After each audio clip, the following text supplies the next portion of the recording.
Imagine a 9-year-old girl just wandering away from her father in a dark Spanish cave back in 1879. Right. And now, picture a bird-hunting dog running through a field with a tiny metal bell attached to its collar. Okay, I'm with you. Finally, think of a researcher accidentally dropping a little bit of his own nasal mucus into a petri dish. What if I told you that these totally random, completely unrelated events hold the actual blueprint for how human beings cure fatal brain diseases? I mean, it sounds absurd when you stack them up like that. Right. It sounds like chaos. It is chaos. Yeah.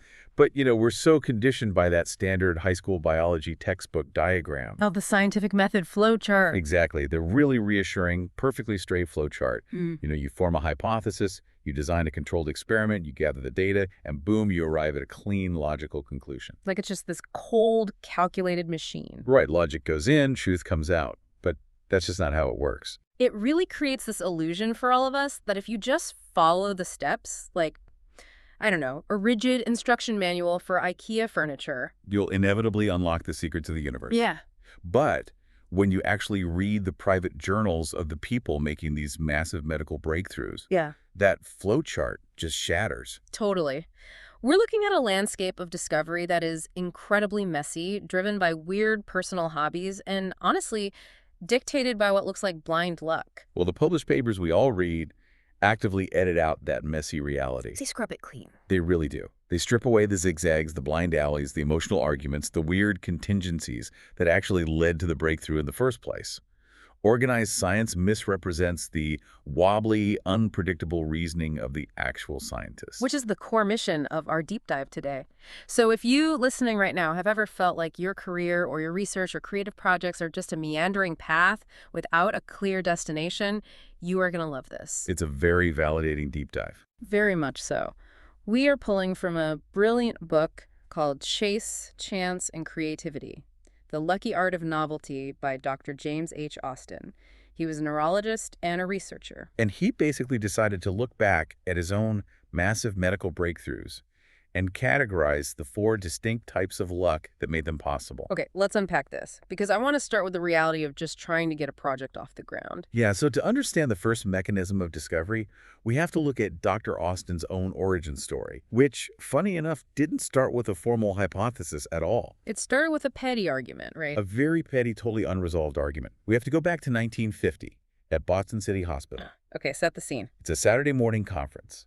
A highly respected senior professor named Dr. Derek Denny Brown is examining a patient in front of the room. The patient has a degenerative nerve condition. Right, one of those complex cases. Exactly. And the professor casually suggests to the room that the diagnosis might be a rare condition called hypertrophic neuritis. Quick question. Hypertrophic, I'm assuming that means enlarged. Correct. The nerves literally thicken and get larger. Okay, got it. But the attending neurologist in the room immediately challenges the senior professor, which is a big deal. Oh, drama in the conference room. Exactly. He points out that when the professor felt the patient's nerves, they were completely normal in size. The attending basically asks, how can it be hypertrophic neuritis if the nerves aren't actually enlarged? That seems like a pretty logical question. It is. And Denny Brown, refusing to back down in front of everyone, just flatly replies, in sum, the nerves are not enlarged. Wow, just shutting it down. Completely. And they just leave it at that. The argument hangs in the air, completely unresolved. But why does a minor squabble between 2 doctors matter so much to the history of neurology? Because the 25-year-old James Austin was sitting in the audience. Oh. And the emotional heat of that clash left a permanent imprint on his subconscious. Because neurologists don't usually feel nerves, do they? No, they generally do not physically palpate or feel peripheral nerves during an exam. They're almost always normal size, so it's just not a standard part of the routine. Right. But a year later, Austin is working on the opposite side of the country in Oakland, California.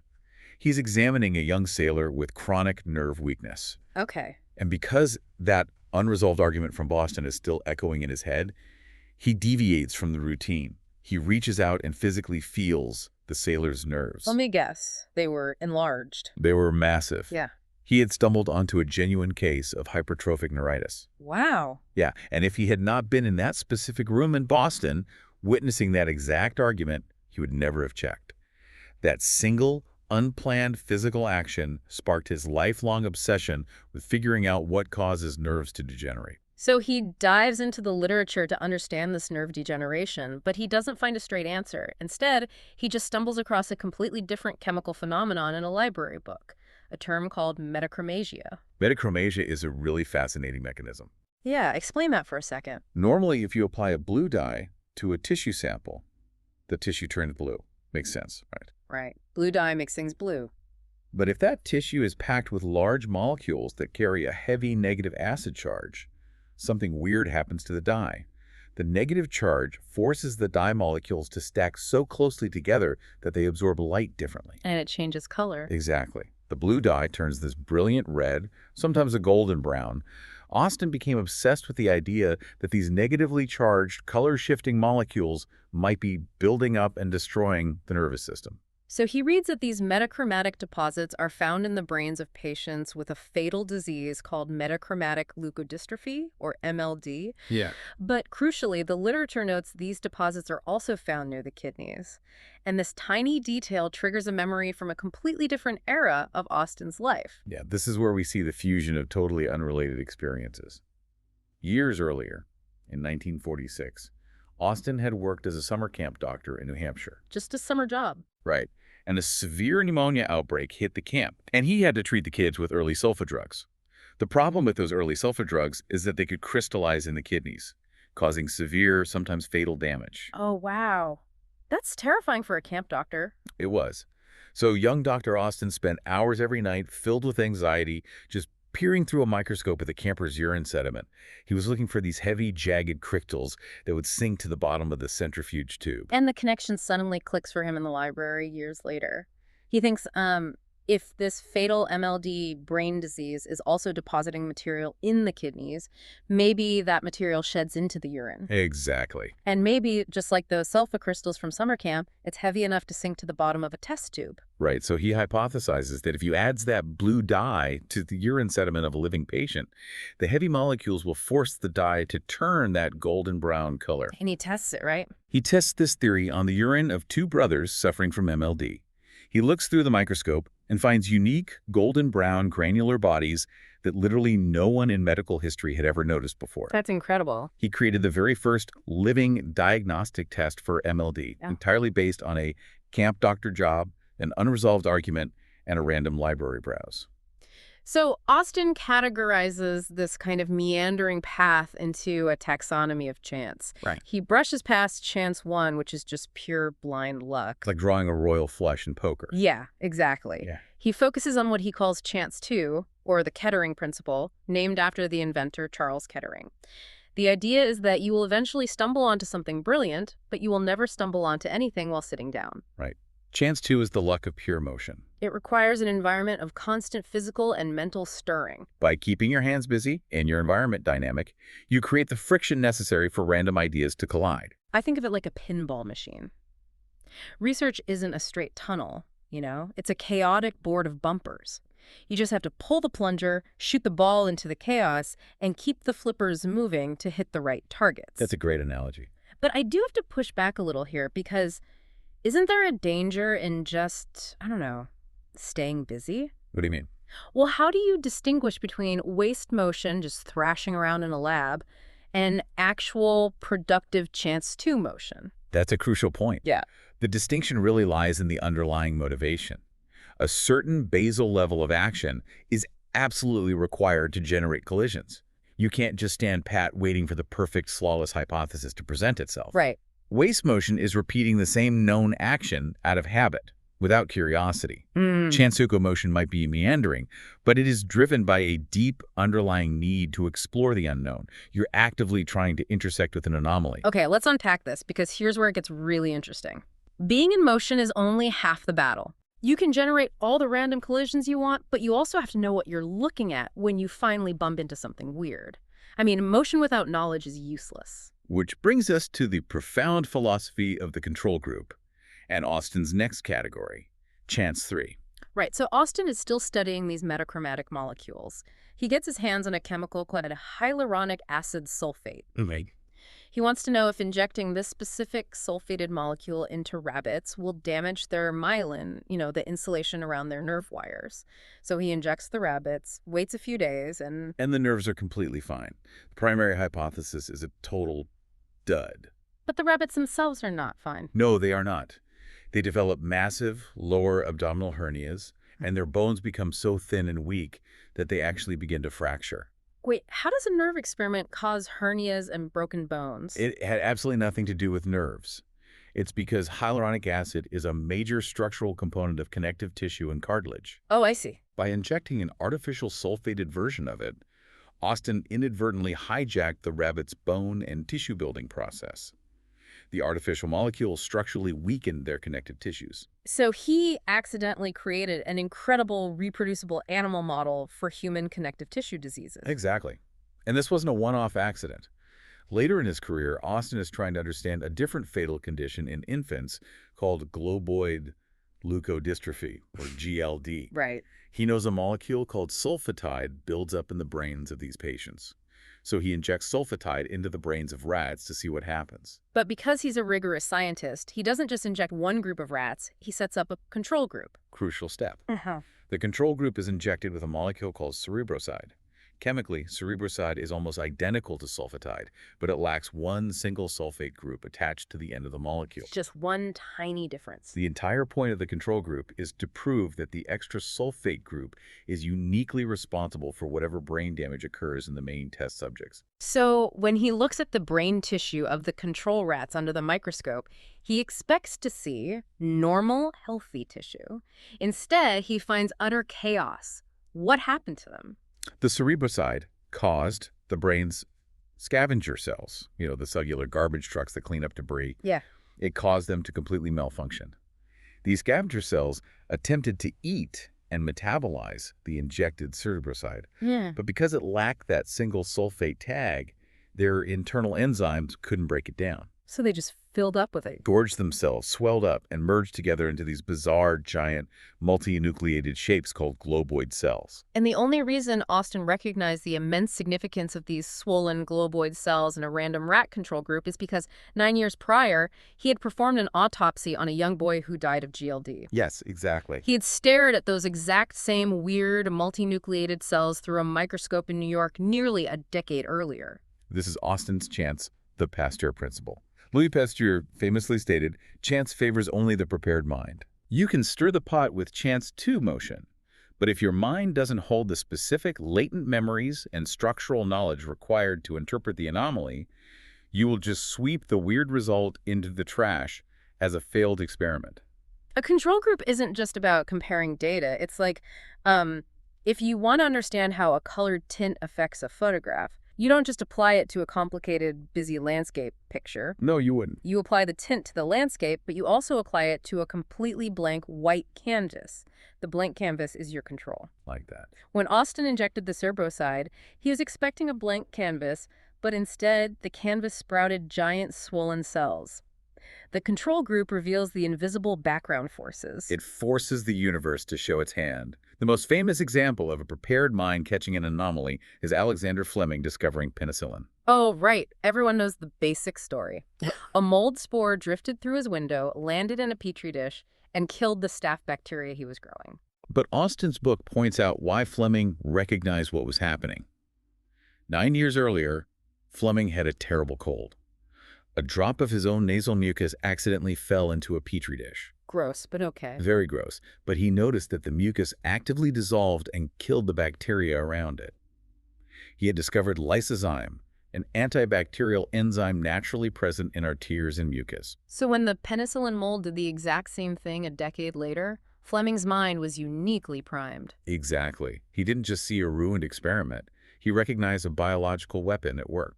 But honestly, thinking about this from a researcher's perspective is agonizing. You spend years securing funding, designing an experiment, running the trials, only for your main hypothesis to be completely wrong. Yeah, it's brutal. Yet the random control group holds the Nobel Prize-winning discovery. Does this mean scientists should actually design their experiments hoping they go wrong? It reveals the profound philosophical humility required in real science. A true investigator designs an experiment as if to prove themselves wrong. You include a control group to aggressively rule out every variable you can think of, Because you're searching in the dark. because you are operating the very edges of human knowledge. The unexpected yield from a control group is often vastly more fruitful than your limited imagination could have hypothesized in the first place. You're building a net to catch a specific fish, and you end up catching a new species entirely. Perfectly said.